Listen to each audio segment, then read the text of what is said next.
Welcome back, Scale Modelers, to SMKR. Up next is the Fine Molds Star Wars Fighter. This is the 1/72nd scale kit, and just thought I'd show you this model, and we'll look at the kit parts here briefly. Here's a side view of the artwork on the box.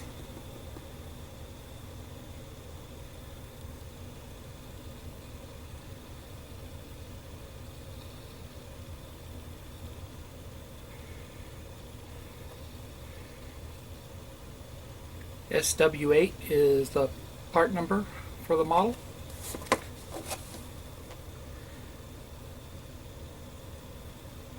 Very nice artwork on the side.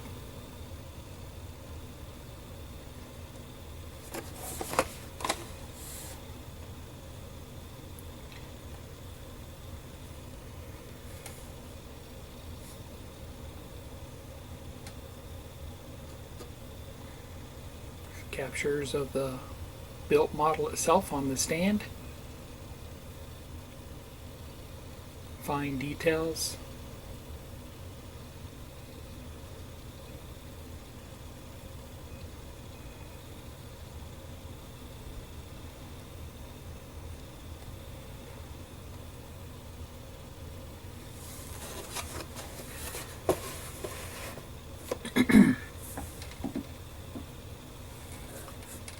Open it up.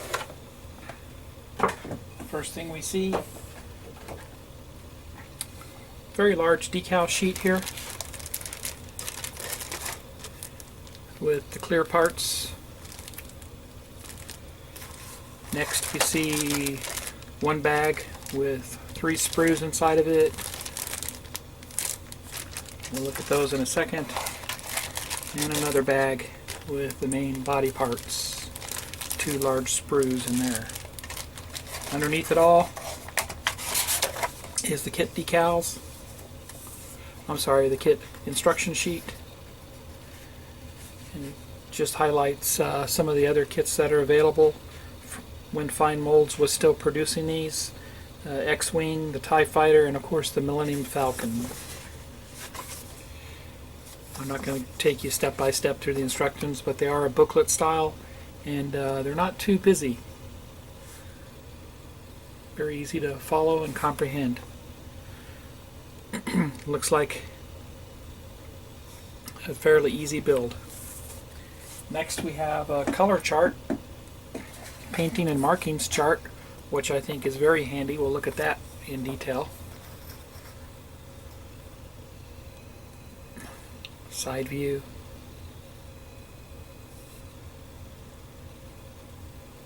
Top view,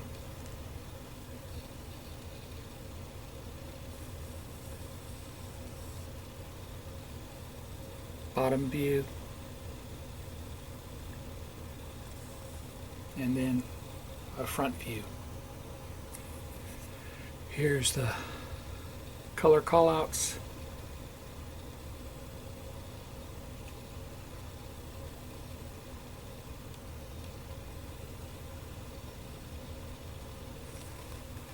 Let's open this up, see what else we have.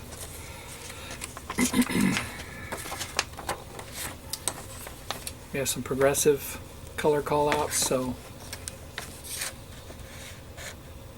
on the side with the piping all installed, the top,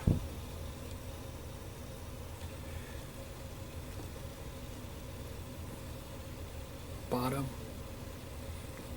and the front. One more set here.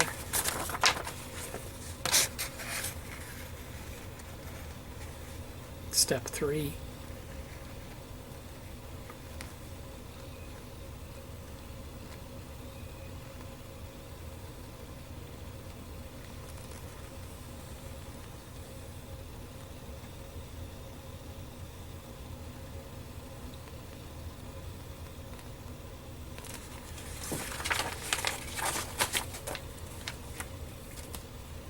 I'll be right back with the kit parts opened up. The first bag contained 3 sprue trees, so here's the first one. Let's get a closer look at the parts.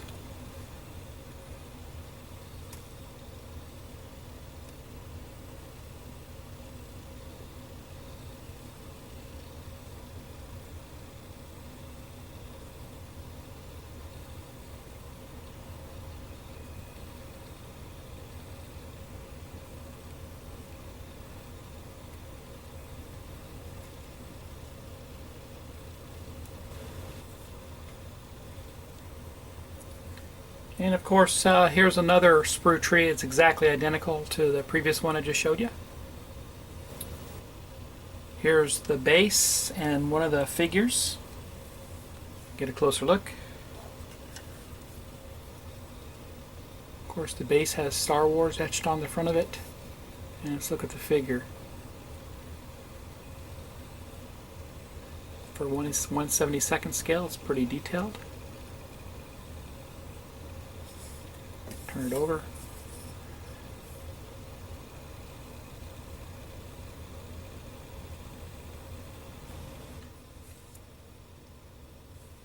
The next bag had 2 large sprues in it. And looks like we have the main body. Let's look, get a closer look.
Here's the next sprue tree.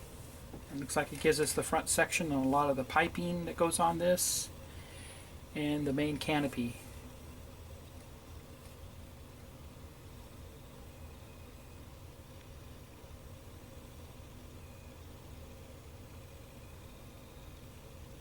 Have to take very care cutting these off the trees, as they do look very delicate.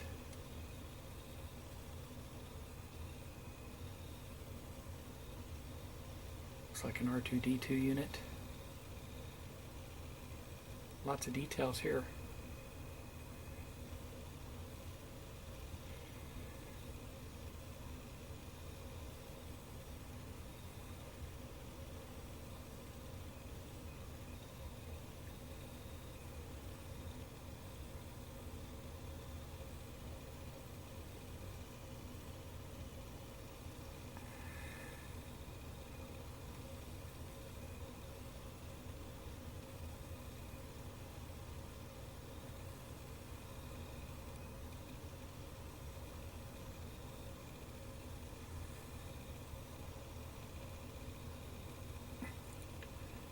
Looks like a back end of a tank, doesn't it? The greebles that they put all over these models back in the day. Filming Miniatures had what they called the greebles. Also, which is nice, is the canopy here. There's no glass in it. None of the Filming Miniatures had glass in them.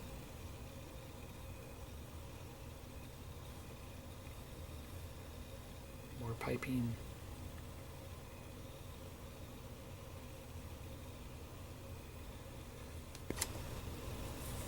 And here's the last of the contents. Let's look at the decals first. Very large decal sheet.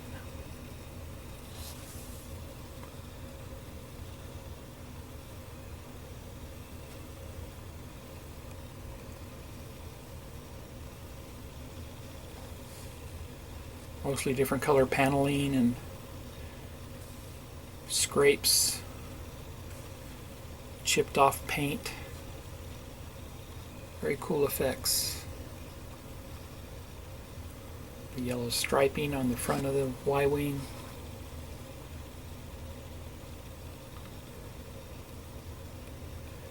Very detailed decal sheet. These are water slide.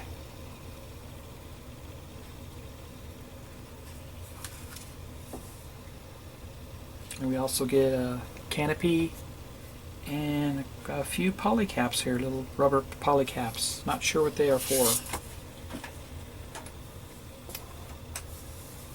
We will look at the canopy first. So if you decide you do want to put the glass in, you have the option to put that in. It's very clear and crisp, very thin too.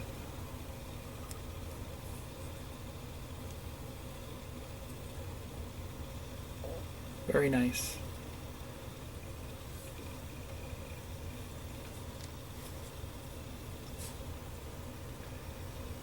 And here are the poly caps. As far as the painting and marking guide, I kind of misled you. It actually gives you 3 options for different ships that are out there, different Y-wings. Now we have gold leader here on the left, so they give you the markings for the gold leader, and that would be with a light blue with a lot of scuffing and all that on there. And then you also have gold 2, and the difference with gold leader and gold 2 is a little bit with the yellow striping. It's a little bit different here. They give you different options for yellow striping. And then we have gold 3, and that's a whole different color. It gives you the browns or the dark grays instead of the yellow markings and the blue markings. But that's it. You got 3 different schemes: gold leader, gold 2, and gold 3. Well, I hope you enjoyed this detailed review.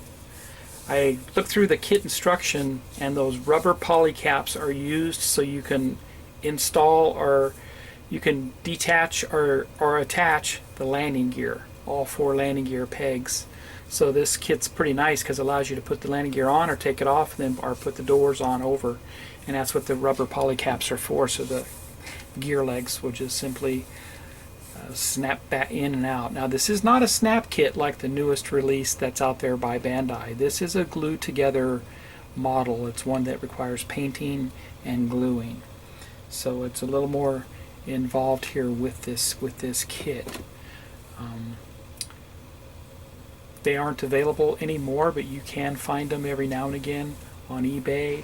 So I gotta do a little bit of ordering on the old Evil Bay. Evil Bay! Yeah, Billy, you're spending all your money on that Evil Bay. That's right, they're evil people. Don't do it, mein Gott in Himmel. Shut up! Or even on Amazon. Be careful about going out and spending a whole lot of money for this kit, as Revell has announced that they have the molds. So far they have announced they're going to produce 1/72nd scale X-Wing, 1/72nd scale TIE Fighter, and a 1/144th scale Millennium Falcon. And those are all fine molds. They haven't announced this one yet, but I'm pretty sure it will be next.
Stay tuned for more reviews. Please subscribe. Happy modeling, everybody.